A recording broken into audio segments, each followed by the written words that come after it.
It's not just a Jesus, this is bothering me type of prayer. What a lament is a pouring out of soul pain onto the lap of God. So a wounded soul, if you like, pouring out all of its pain to the one who created it. In Psalm 13 we read, "How long, Lord? How long will you forget me forever?"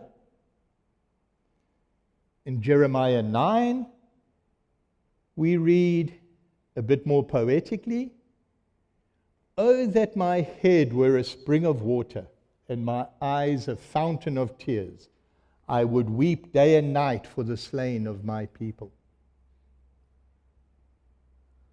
Isaiah 59, "Justice is far from us, and righteousness does not reach us.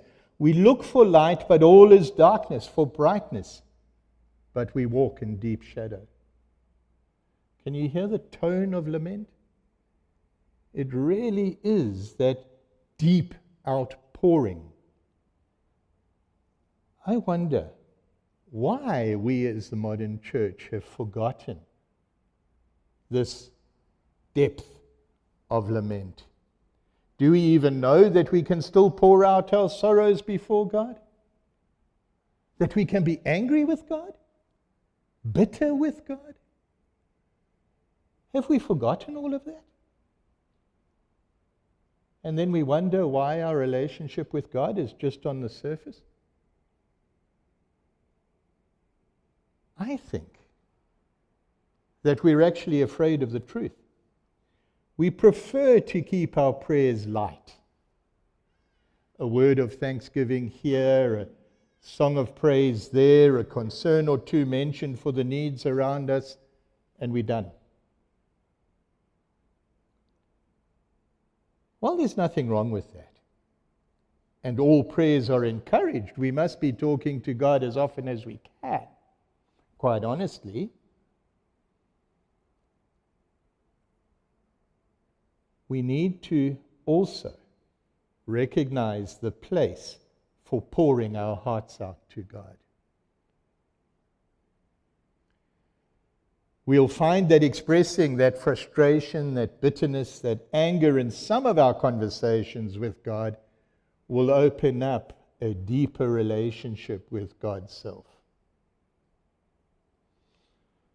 Those of us that are married, think of your marriage relationship. What if every conversation were just light? And I know there's many jokes written about that too.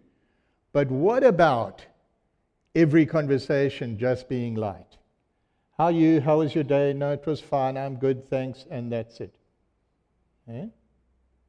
There wouldn't be much of a relationship, would there? Sometimes we've got to hit the messy stuff. And we've got to dig down deep and share with each other. In fact, speak to the young people in your lives and tell them that when they find someone that's ready to deal with their messy stuff and still stay with them, they know they've found somebody of value. And they've found somebody who will build a relationship. But we can accept that one to another. And yet we have this tendency to want to keep our relationship with God light. Maybe because we're afraid of what God will expect of us when we get down to the deep stuff.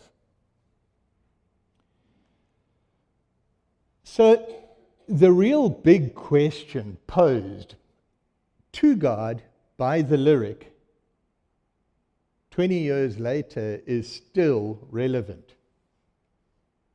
Where is the love? Ukraine, the center of the Eastern Orthodox Church. Where's the love? North and South Sudan. Do you know that the church in South Sudan is apparently growing? Amongst their poverty, amongst their desolation, amongst their intertribal wars. Where is the love?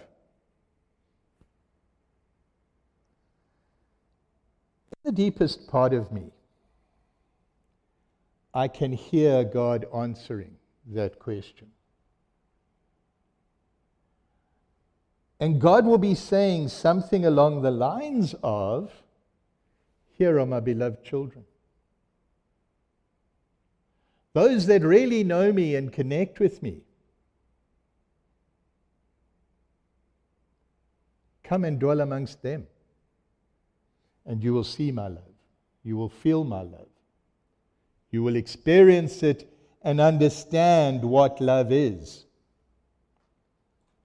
With the followers of my Son, there is the greatest love of all.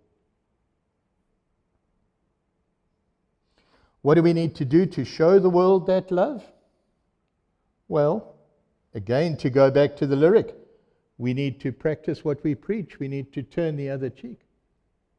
These things that we so lightly say to each other, we actually need to do and be. To go back to one of my favorites in the Old Testament again, the prophet Micah. Good old Micah. He tells us very, very clearly, He has shown you, mortal, what is good. What does the Lord require of you? To act justly and to love mercy.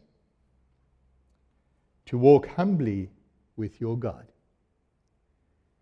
Let it be that as time rolls in front of us, every one of us, part of the All Saints community, is always able to show the love of God. To love mercy, to walk humbly, and to act justly with those around us. So that we really do become this place that's written on our walls. Then when people say, where is the love? We can say to them, here it is. Come and share in it. Amen.